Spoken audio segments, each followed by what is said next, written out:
we need to get real and talk about accountability and, come up with a way to make shows and spaces safer.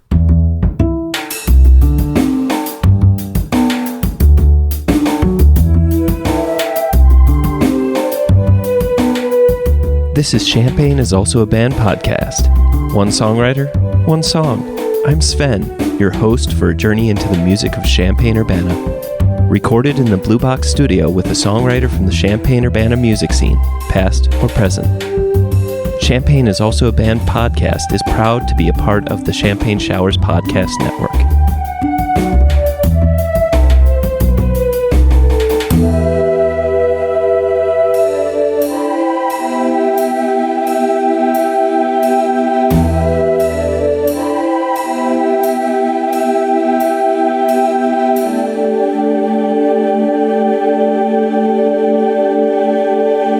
Welcome to Champaign is Also a Band podcast. Today, I have Keith McKenney, and you may know Keith McKenney from such bands as Thunder, Sissy Fist, Marathon Guitarchestra, Fuck to Death, and, of course, Professor Ping. So, Keith, welcome to the show. Thank you so much. So today we're going to be listening to your piece, Mobius Rip, which is the theme from the Z and Keith Watched a Movie podcast, which is also yours. But you can also find this piece on the album Antiquated from 2020. So without further ado, let's listen to the song.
Welcome back. So, of course, my first and favorite question to always ask is about whether it was words first or music first. But in this case, as definitely lyrics first. I'm curious about.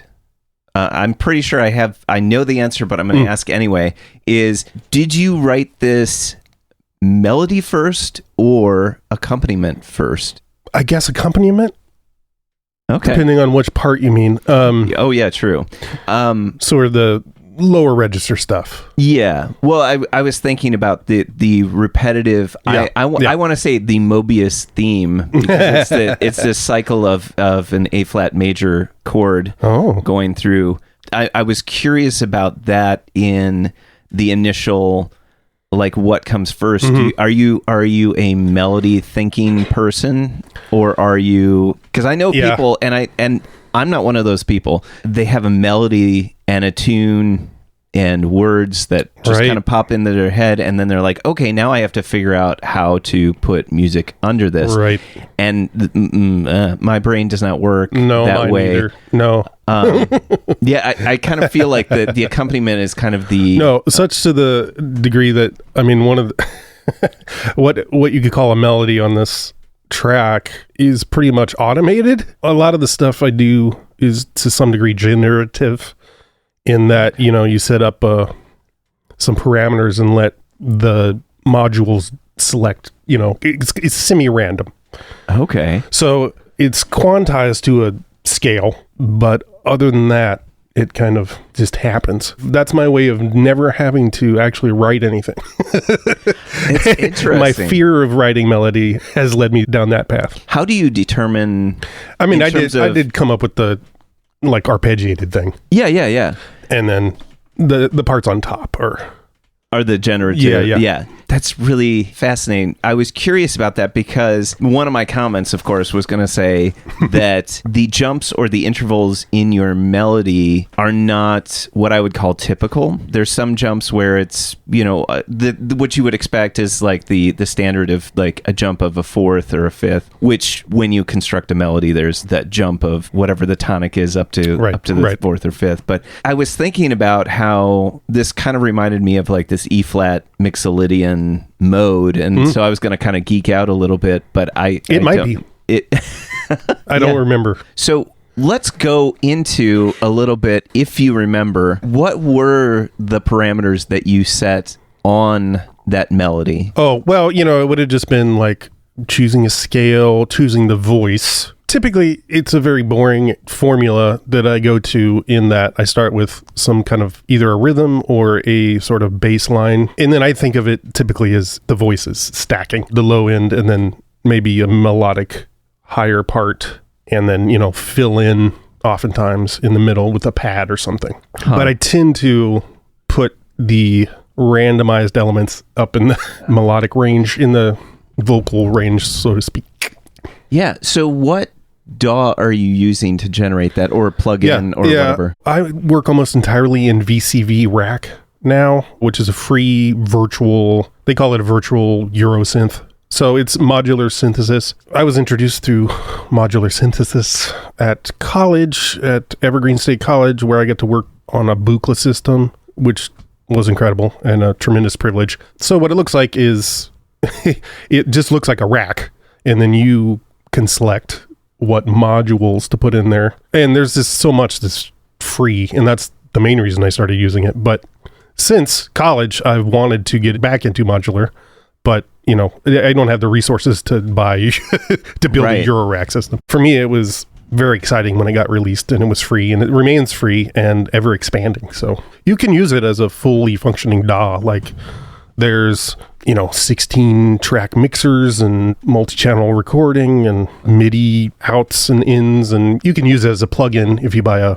they call it host, and so it bridges between a different DAW, whatever your DAW you're using, Ableton, Cubase, whatever. In my mind, I was picturing that you had generated that arpeggiated section first, and then I don't know why. Maybe it's because I know what you look like, but I pictured you actually tickling the ivory, doing that ding, you know, kind of. That's one reason that I have some pride in this track is it sounds like something with someone with my level of musical ability would plink out, you know, kind of henpeck out. In the fact that it's being generated within parameters, but also randomly, I guess in some ways, I thought it was really interesting that this is referred to as like the Mobius, which, you know, everybody, well, maybe not everybody, I'm sorry, that it's basically a one-sided object in geometry and mathematics, you know, that it's this one-sided and that it's supposed to be representative of, you know, infinity or something that is continuous or never ending. Hopefully this isn't too early in the discussion, but I was thinking about how this piece has a very explorative quality about it in terms of where it's going.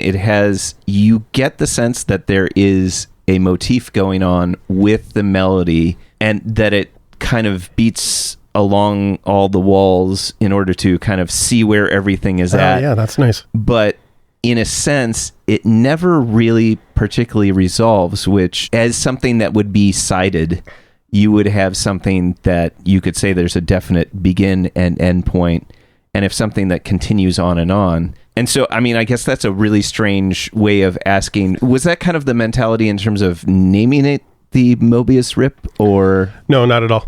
But I very much like that perspective. No, it's mostly a reference to Dieter Mobius of Cluster, which is a sort of krautrock ensemble that I am very fond of. Like most of my things, you know, I'll have a working title. Within the DAW, I got to name it something, right? And that working title often doesn't end up being, you know, doesn't meet my standards for punny cleverness, you know, I don't think it's not punny enough for me to put out into the world usually. It's a reference to the idea that I was ripping him off. And I mean, it's obviously a pun on the Mobius strip. Right, yeah. That's the story. It's sort of the first track that I felt like, okay, this sounds like what I was hoping it would. And it's reminiscent of that early German krautrock, or like they call it Kosmisch, I think, cosmic music. But, you know, that experimental electronic scene from that arose out of Germany in the 70s that I'm fond of. Since you had something that basically you could have continued on forever and ever, I'm curious about how you determined, like, okay, it seems to have explored all it needs to explore. Like, how do I decide on finishing this piece? When did you know it was done? Oh, I think I don't ever know that it's done. Mostly I just give up, or I'm out of ideas, because I'm very aware of my own tendency to not finalize things. So I kind of just push against that and say, that's enough. In this case, you know, like actually a lot of the things I've done in VCV anyway, I haven't yet gotten to a stage where it's easy to sort of program changes. It'll just be a thing that runs on, you know, and it's, I'll do sort of, you know, mixing and taking things in and out, but it's kind of just the same thing cycling over and over. And so usually it's just a question of like, I wouldn't want to keep listening to this as a consumer. I mean, that's sort of an answer to how to pick a duration, not how do you know a thing is complete. Would a piece like this ever necessarily be complete? Because there's still so many, you know, that there's so many choices, but I think you make a point of saying that you haven't figured out exactly how to program it to modulate or change. But I like the fact that down to the mixing, to the number of notes, if you will, like, no, one of the things that I think is really hard for a lot of people, and I mean, when I say people, I mean me, is how do you allow enough space in between notes so that each element, anything that you want to exhibit, is shown, is available. And I feel like if this were put together by several people, each playing a different part, nobody in this is stepping on toes. I feel like the notes make space for the other notes, and there's no over... I don't know. So basically what I really like is that it's simple in a really complex way. If you were to just do it notes only, no effects or no, I guess effects is the best way to put it. It would just be these notes kind of plinking every once in a while. But the thing is that even in the bass, there's a few, it's like few spare notes that are creating this arpeggio, but then it gets fleshed out by the effects, the delay, and the repeat. And I think that's something that there's so many times when people use effects, and there's also a good way to do this too. So I'm not shaming that at all. Yeah. But where you let the effects breathe, and I think that in this piece, it exhibits how to do that well, really well. Thank you. Now I'm curious, in the process of creating this piece, how did you get it from basically selecting the patches, getting the notes in there, however you did it? How did you get it from point A to point B, the final recorded product? Did you play it and record it, or does it generate it? I'm just kind of curious about how that happens. I think I know what you're asking. I mean, it's not like... That makes one of us. That's great. To be honest, I haven't thought about how I made it in a while. And it's been 4 years or something.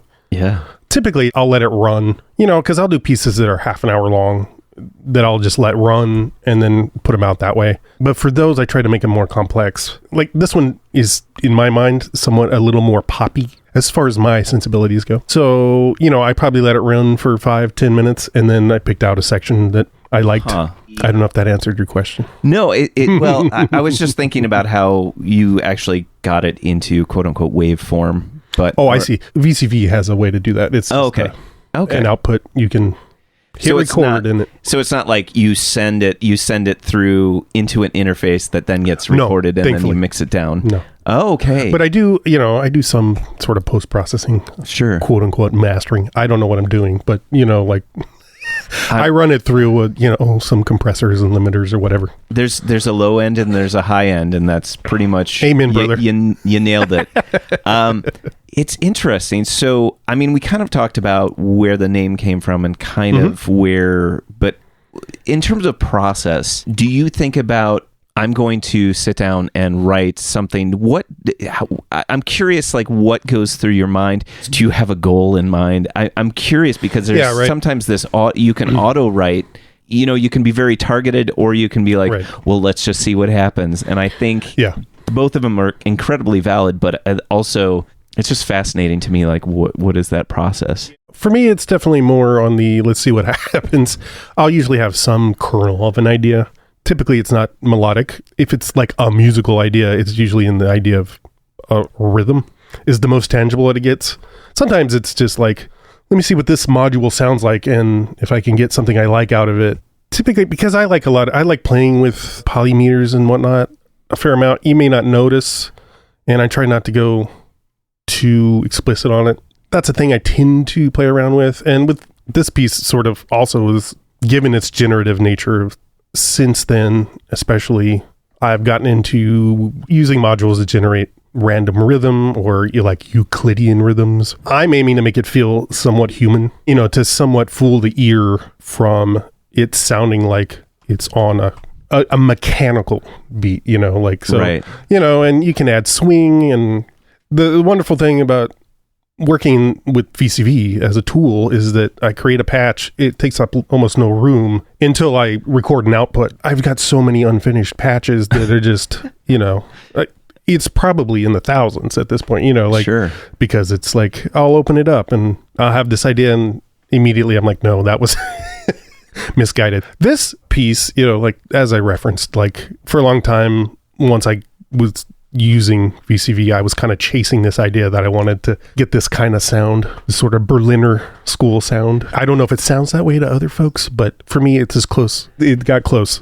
enough for my ears. The way that you're talking about this, it reminds me of, I don't know why I'm doubting myself or that somehow this sounds like apocryphal, but John Cage was definitely like indeterminate music, very much what happens.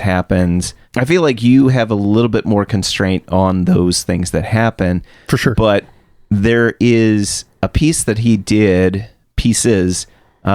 where it's this, here's the apocryphal part, is if I understood correctly, is that he would open up a book of hymns or whatever and point to like a chord and then created a quartet based upon all those different pointed out chords. Oh, okay. Okay, so here's the voiceover where I explain what I was thinking. So the piece that I was thinking of was the Quartets 1 through 8 by John Cage, written in 1976. And it was called Quartets because even though it was for 24 instruments, only 4 instruments would play at a time. Anyway, now back to the show. And so I think in some ways there's that kind of magical of it exists as a thing, but then it gets redefined as something else in the process. Mm-hmm. And I guess that's kind of leading into my next observation. One of the reasons that I really like what the melody is doing on top of the accompaniment is that it changes the nature of what you think is the story. I don't know if I always think of things in a narrative fashion, right? It's hard not to. Well, I mean, life is a narrative, right? So, I thought it was a highway. It is a highway, but also a highway narrative. Whoa. Yeah. But I almost try to think about how you have that very steady pattern in the accompaniment, but then the melody seems to be telling the story of like it's trying to reach to certain things or explore, as I said before, like exploring, but also in a way you see how, I don't want to say this in a way that sounds pejorative, but you see how the melody fails too. Like it kind of reaches to a spot and then it's like, and then it's like, but I'm going to start the melody over again and we're going to try this again. And I feel like, could take... That's probably what I like about it too, if I'm honest. The reaching? Or why I relate to it. Why it feels like something I would produce if I were attempting to do a little solo over it or something. It has that feeling of... it's a little tentative, right? It's like... Yeah. I very much like the imagery that you're using. It really fits. I mean, I didn't do it on purpose, but... I mean... That's one of those things that, you can talk all day long, and guess what? I do, about intentionality in terms of how music gets written. And intentionality is good and is valid, but also I'm a big fan myself of the happy accident, so to speak, of like, well, that's not what I meant to do, but doggone it, I like that. Yep. It's almost like its lack of intentionality is kind of what makes it mysterious and draws you in. And as I said, also that sense of it gives itself a lot of space. And so like all of the elements in it are getting to be heard. I'm also very, very happy to hear a song that has, or a piece that has, everything is just a cacophony and it buries itself. Yeah. And that's, I love that too, but I'm also saying like, I really appreciate the nature of how the sound lets everything kind of be. I want to ask why you picked this piece. I keep calling it a song, which I think academics would be punching there every time I do that. Why did you pick this one as or maybe it was a mutual choice, but why did maybe you and Z pick this as the theme music for the podcast, Z and K? See, I did it again. Z and K pod is what I was doing, but Z and Keith watched a movie. The short answer is, wanted to use something of mine, basically just for selfish reasons, self-promotive reasons, not having to pay for somebody else's music. I think at the time it probably felt like the most polished piece of mine. I wouldn't say that you automatically say, oh yeah, this fits with people watching a movie and then talking about it. But it also does have that, like, I don't know where they're going to go with this. Which that is fitting. Yeah, which, And it rambles on a little too long. I don't know about too long. I enjoy the pod, so this is going to be difficult for me. Perfect. Yes. Normally I like to point out like what's my favorite part in the piece. It's hard to like point out like where am I talking? There's a few things where, and I don't know what, I can't remember exactly. I think it's at the 2-minute mark, somewhere around there, where, because you mentioned that you sometimes add pads, and I feel like there's a spot where there's a kind of pad that comes in and it's only like 2 notes, and it kind of seems like it's trying to redefine the chord, and then it kind of backs off. So, and I'm sure it's probably not 2 minutes, and maybe when I listen to it again, I'll figure out exactly where it is, and then I'll interject later. I do remember, because I have made attempts to sort of do like a remix and rebuild the patch from scratch, just for giggles, partially to see if I can make it more something, jazzy. Yeah, put a little swing into it. No, basically just to see, like, sort of as a gauge of my skill level, to see if it had improved at all. I do recall that there is something, I do have a sneaky little voice in there that is in the same, it's almost identical to the voices doing their arpeggiated. That is also, I think, semi-random. So it'll just come in, and if I remember correctly. Yeah, no. But it's not, it doesn't have all the delay on it, so it kind of just, it's a little... If to be more general, I would just say that my favorite really is that nothing overlaps with itself so much that you don't get to hear everything. That's good. And I'm happy to hear that. That's because that's always something I strive for. Hitting the right notes is one thing, but not hitting notes is another thing. Not hitting the wrong notes. Well, I mean, just giving things space and learning how to use silence is, I can't emphasize enough how I feel like that, for me, if I could figure out how to do that better, I think my musicianship would improve greatly. It's a very underrated skill, or ability, or whatever you want to call it. I mean, and speaking of John Cage, it's sort of his whole raison d'etre. I have 4 minutes and 33 seconds to tell you about it. I guess I'm curious what your favorite part in the piece is. A part I always forget that's in there and catches me off guard is there's a couple, I think it only happens 2 or 3 times, and it's definitely after the halfway mark. There's some little, and I forget how I did it, but it sounds like something ramping up, like it's like, and it's way it's kind of up there floating. It's like a little birdie flying by. The final question is, why did you pick this piece to be the one that you talked about today? I think I said this already, so forgive me for repeating, but one, because it's the theme song for our podcast, so that's an easy segue into plugging our podcast. Listen to our podcast. It has this track on it. For me, it was sort of at least internally pivotal in that it was one of the first times I felt like I got it right. The output matched my intentions, and I just like it. I think it's a nice piece, but basically because it sounds like things I was trying to imitate, and I feel like I got close enough. If you like it, you may also enjoy Cluster. Check them out. They're wacky Germans from the 70s and beyond. I mean, they did an album with Eno, which is also a favorite of mine. I first heard them when I was working at a New Age bookstore in Pasadena, California. Their album, Wasser, what's it called? I don't know. It might just be Wasser. But anyway. Which is German for water. Indeed. Meine Deutsche ist nicht sehr gut.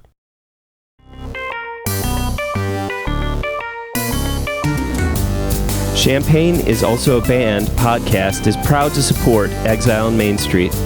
Exile on Main Street, located in the old train station building at 100 North Chestnut Street in downtown Champaign, has been helping to build record collections since 2004. Carrying a wide array of new and used LPs, CDs, and video games. Exile on Main Street has something for just about any music enthusiast and old-school gaming devotee. Exile also hosts regular free live music shows on its stage, so be sure to check out their Facebook, Instagram, and Twitter pages for the up-to-date details on the next upcoming event. Open 7 days a week, they can be reached by phone at 217-398-MAIN. That's 217-398-6246. Welcome back. So, Keith. Yes.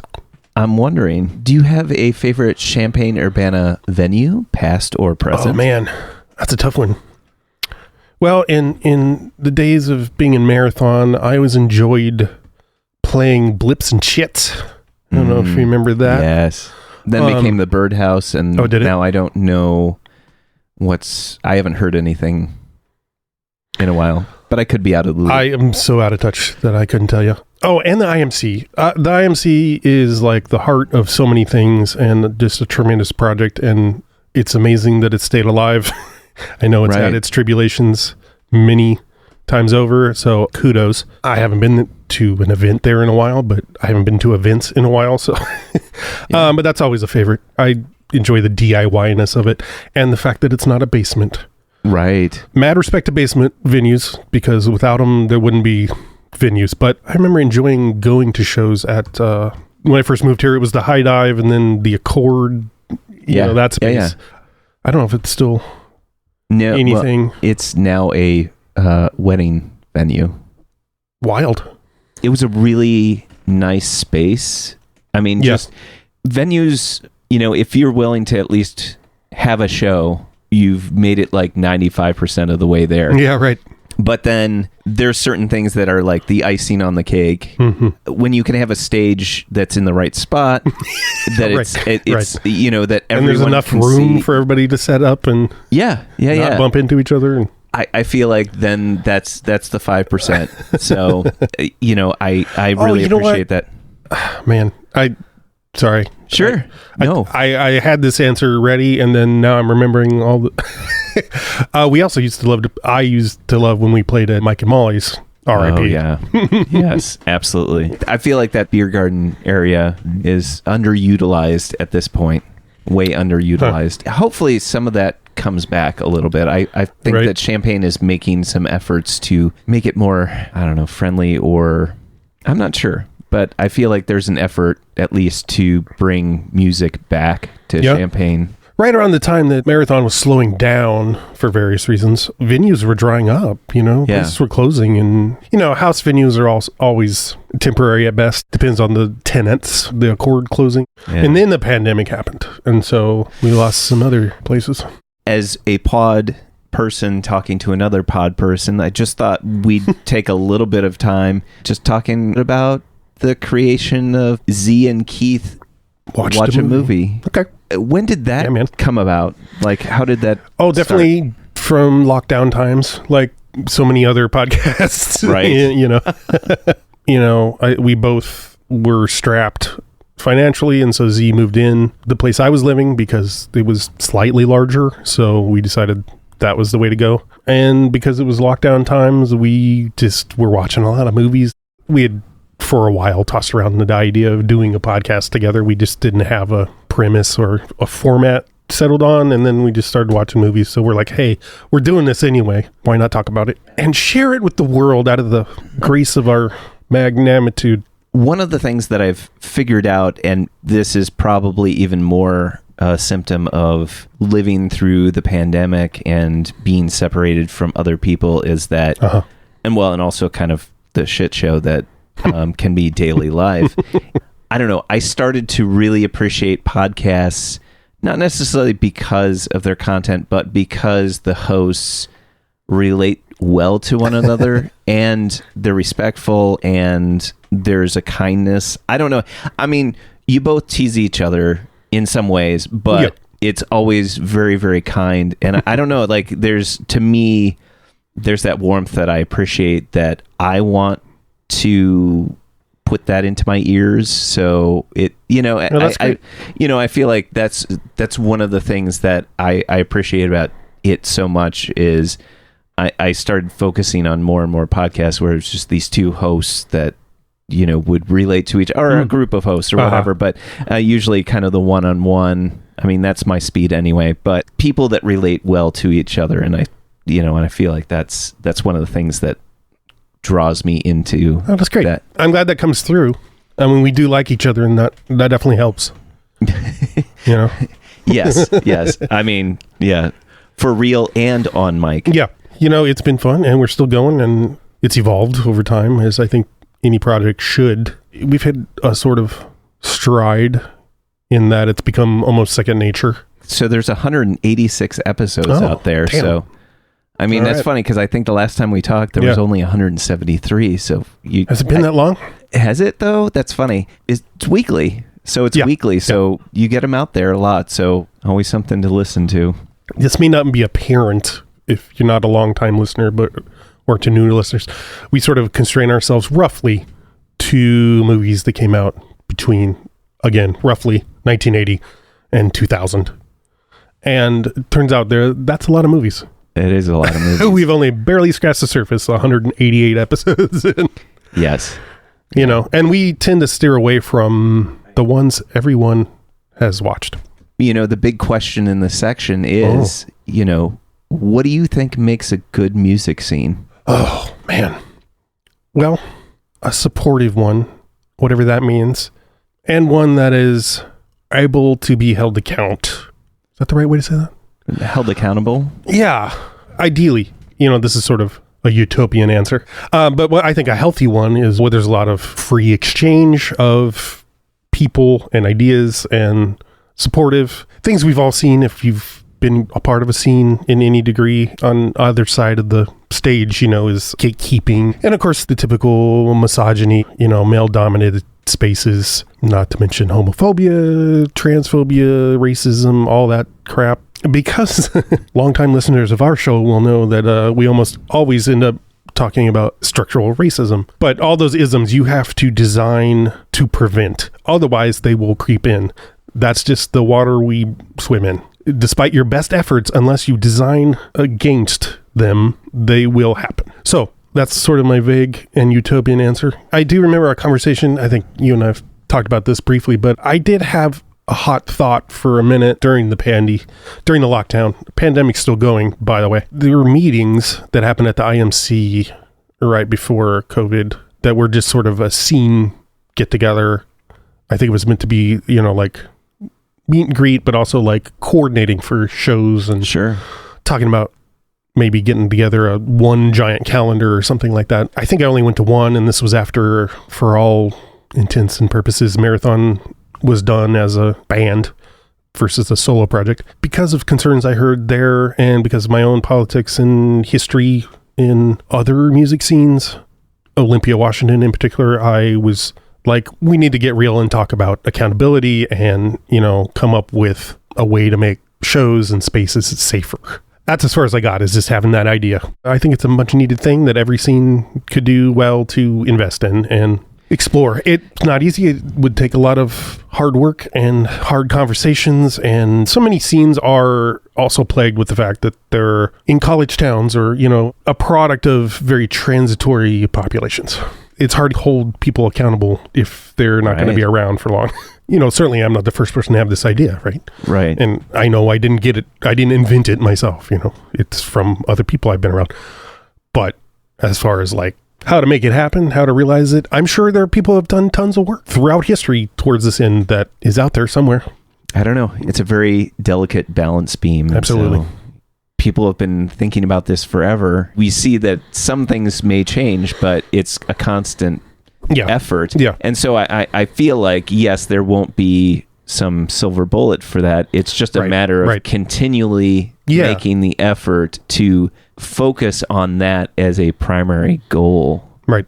I mean, not to oversimplify, but that may be just the answer, is that it's like it doesn't stop. You have to continually monitor and make sure that that's... Which people aren't used to, right? That's part of the problem, is that we don't have that.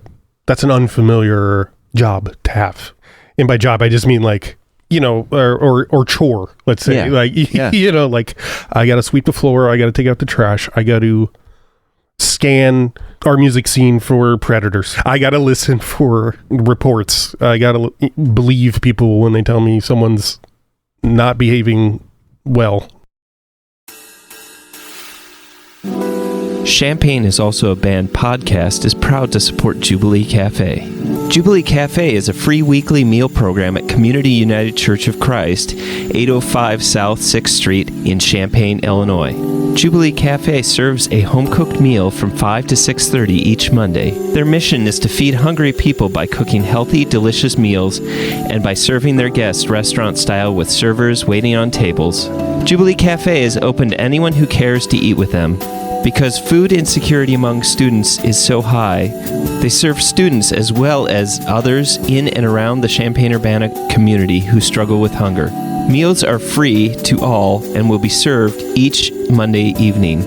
Located in the accessible lower level of the building at 6th and Daniel Streets in Champaign.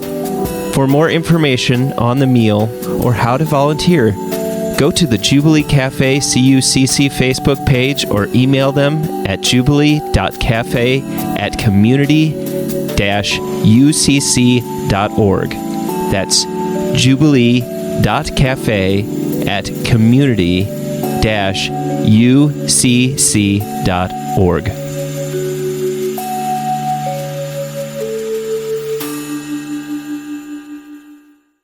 Welcome back. So, Keith, what is your favorite non-musical thing or things? Man, I really struggled with this one. And this might seem like a cop-out. It's kind of corny. I'm going to say my partner, Z Macabre. Shout out. Check them out. They are an author. They've done YouTubes and TikToks and all kinds of digital art. Our pod together obviously is sort of our flagship collaboration. But they keep me going.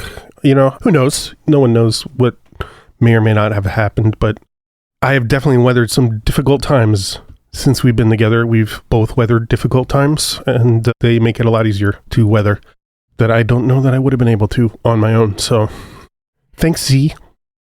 It's hokey. No, actually, I mean... Also, I like Star Trek.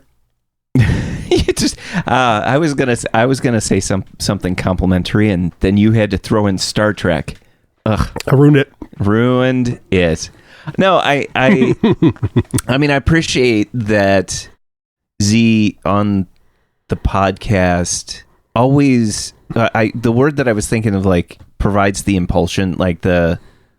I don't know, like like anytime there's kind of you may feel like there's a lull about to happen. It's always like that. They always bring it back. I don't know. Yeah. I mean, they challenge the podcast as well. You know, I mean, in terms of the conversation and, yeah. I was listening. I was just recently listening. Cut that.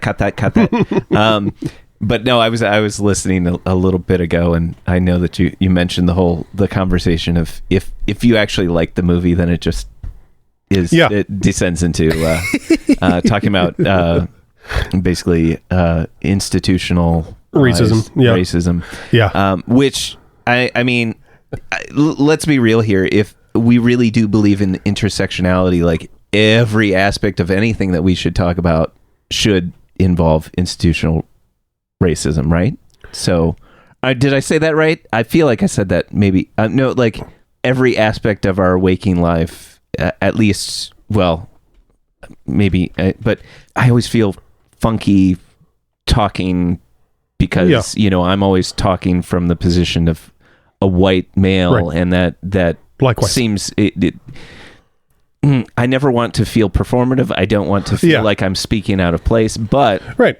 I guess what I'm trying to say is that if we are having an in-depth discussion about anything, in the end, because institutionalized racism is pervasive and it's in everything, right. Then eventually that conversation, if it is in depth, if it doesn't come up, it's sort of disingenuous, or you're purposely ignoring it, right? Right. Yeah.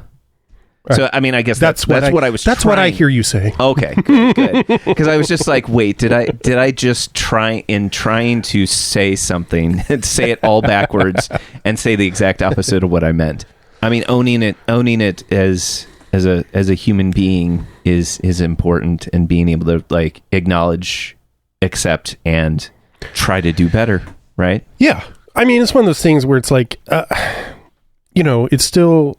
The two of us, Z is not white, but is white perceived, white passing for the most part. And I am white and white perceived. And here we are talking about racism that, I mean, sure, it affects us, but not to the degree that's a lot of other people. Typically, I benefit from it, right? Exactly. Yeah. So, and we've never had on a guest that wasn't white so far. Hard, it's either like, if I'm going to do something, I got to talk about that. Otherwise, I'm just adding to the noise I mean, I'm still addict to the noise, right? Right. Yeah. Like, I don't know if there's any, besides hearing from you complimentary things and that you enjoy listening to it, which is great. Without that, I don't know what it does, right? Right. So I don't know what I'm saying, except that, like, in the end, like, I come up with this a lot. I come up against this a lot with anything, particularly creative projects that I think about doing, and music is a big part of that. Like, we don't need another white dude doing the thing. As much as we like to think that there is an expansive stage, but that knows no boundaries, that it could be all inclusive. What like infinite shows, infinite data storage on Bandcamp, right, whatever. And just the fact that like a white person is putting out music, it doesn't technically, this is part of the democratization of media, is that sure, anyone can put up music on the internet. Right. Doesn't mean anybody's going to see it. Just by sheer numbers, more in the States, more white dudes are putting out most of it still. Right. In the year of our Lord 2024. You got me with that, throwing in the year of our Lord. Thanks. I'm not trying to black peel all the white dudes, but I mean, including myself or you. There's always things that I can do to make why I don't know why this always ends up feeling like a hard conversation, but really it just comes down to I have to be cognizant about the space that I take up, the privilege that I have, whether it's perceived or not. Right. You mentioned that. Right. Like, unless I am specifically cognizant of it, I don't necessarily think about how when I enter any space, how I don't want to say it's like this expanding balloon, but it kind of is. Like, there's something in my privilege that just expands and pushes people out of the room, whether I intend to, mean to, or not. Absolutely. It just, so it's not always necessary for me to be there. You know what I mean? Like, I don't, it might even be more key for me not to be there, too. Right. So I guess for me, that's been my most, I guess, my current quest, as it were. Yeah. If I'm going to do anything, is like, I have to think about what space I'm taking up and who, even when I mean to, am I pushing out just by being there. Right. So. And that's hard. That's hard to accept, because I think for most of us, we think of ourselves as nice people, well-intentioned at the least. That's me giving everyone the benefit of the doubt, but it's like, right, that's the point. It's like, it's not about your intention. People can't read your intentions just when you walk into a room. Thanks to evolution, I think we're all scanning for varying degrees of scanning for predators, but both real and, or not real, just period. Sure. If it were easy, it would be fixed by now, right? Yeah. And I don't know, to me, this is the spaces I came up in. My college career, such that it was, like 3 different community colleges and then 4 years of Evergreen. And it took me a decade to graduate from high school graduation to college graduation. I was always in sought out lefty organizations, right? Sure. And these conversations were always going on. And I learned so much from them, clearly, and from people I've dated and been in relationships with. But I don't know if that's still around. I don't know if that's accessible for kids now. But I also see that young people are doing shit like the amazing pro-Palestine encampments happening around campuses, Yeah. So I think, I don't know, other than say I'm old and I don't know what's going on and I don't know what the kids need, and I worry for them. I mean, honestly, it's like, be there if you can, and then sometimes don't be there if you can. Yeah. Well said. So Keith, thank you so much for being on the show. Thank you. I'm glad to finally get over my fear enough to do this. Sorry it took me so long. No, that's fine. Thanks for hanging in there. Oh, I mean, I knew it would be a good conversation. I knew that you just have to find the thing you wanted to talk about, and it would just happen. So I really do appreciate you coming all the way out here. Well, it's certainly a pleasure to be invited and to be included in this wonderful, this horn of plenty of creative people we have in the Champaign-Urbana area.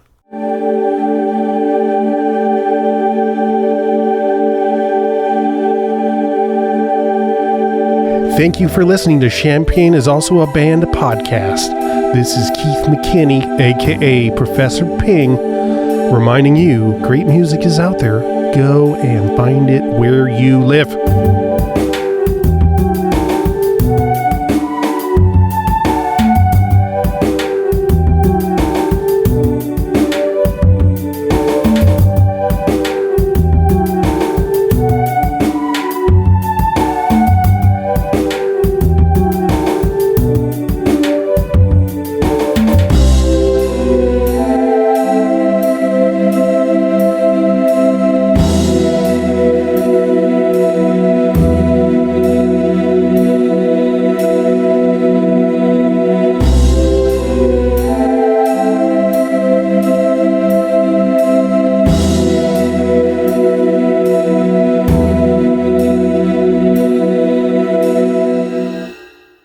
That's a wrap. Champaign is also a band. You almost have an NPR voice. It's so good. Studio South Peter on the inside. Thank you for listening to... No. Too aggressive.